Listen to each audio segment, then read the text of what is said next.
Okay. ఇప్పుడు normally మనం ఏం చేస్తాము, మీకు ఫీవర్ వచ్చింది 4 days fever, suppose loose motions కూడా ఉన్నాయి, ఫీవర్ కూడా ఉందనుకోండి. హ్మ్. మీరేం చేస్తారు, ఫస్ట్ మెడికల్ స్టోర్‌కెళ్ళి యాంటీబయాటిక్ తీసుకుంటారు. ట్రూ. ఓఫ్లాక్సిన్ అంటారు, ఓఫ్లాక్సిజన్ అంటారు, multiple combinations are available. Hmm. SG అంటారు. హ్మ్. తగ్గిపోతుంది. మళ్ళీ ఫ్యూ డేస్ తర్వాత మళ్ళీ వస్తుంది, మళ్ళీ వస్తుంది.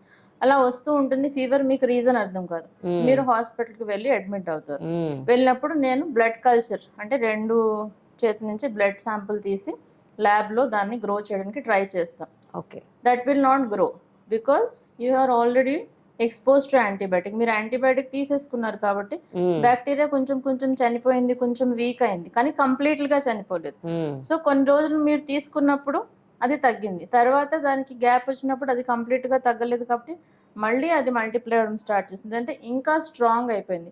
సో ఆ హ్మ్. మెడిసిన్‌కి రెసిస్టెంట్ అయిపోయింది. సో మల్టీ డ్రగ్ రెసిస్టెంట్ అయిపోయింది. That's how. So usually first time మీకు ఒక 3-4 డేస్ కంటే ఫీవర్ ఎక్కువ ఉందనుకోండి. యూజువల్లీ వైరల్ ఫీవర్ 5-7 డేస్ కంటే ఎక్కువ రాదు. హ్మ్. Okay. After that it is something else. You have to consult a doctor.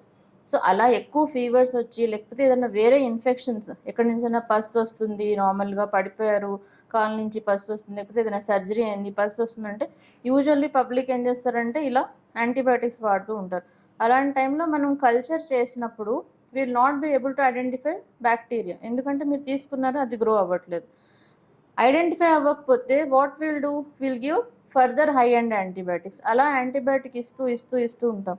ఇప్పుడు ఇలా యాంటీబయాటిక్ ఇవ్వడం వల్ల ఏంటంటే ఒకటి కాస్ట్, ఆ హై అండ్ యాంటీబయాటిక్స్ కాస్ట్ అనేది పర్ డే జస్ట్ వన్ టైంకి 15,000 to 30,000 ఓన్లీ వన్స్. అలాంటిది 3 టైమ్స్ 4 టైమ్స్ ఇవ్వాల్సింది. అంటే పర్ డే ఓన్లీ యాంటీబయాటిక్ కాస్టే మీకు 1,00,000 వరకు వెళ్ళిపోతుంది హ్మ్. ఇలా హై రెసిస్టెంట్ ఇన్ఫెక్షన్స్ ఉన్నప్పుడు. సో జస్ట్ మీరు ఒక సింపుల్ బ్లడ్ కల్చర్ ఇవ్వకపోవడం వల్ల హ్మ్. మీరు కాస్ట్ పెంచుకుంటున్నారు. మీరు కమ్యూనిటీలో ఆ బ్యాక్టీరియాని స్ప్రెడ్ చేస్తున్నారు. ఓకే. తర్వాత we are producing multi drug resistant bugs.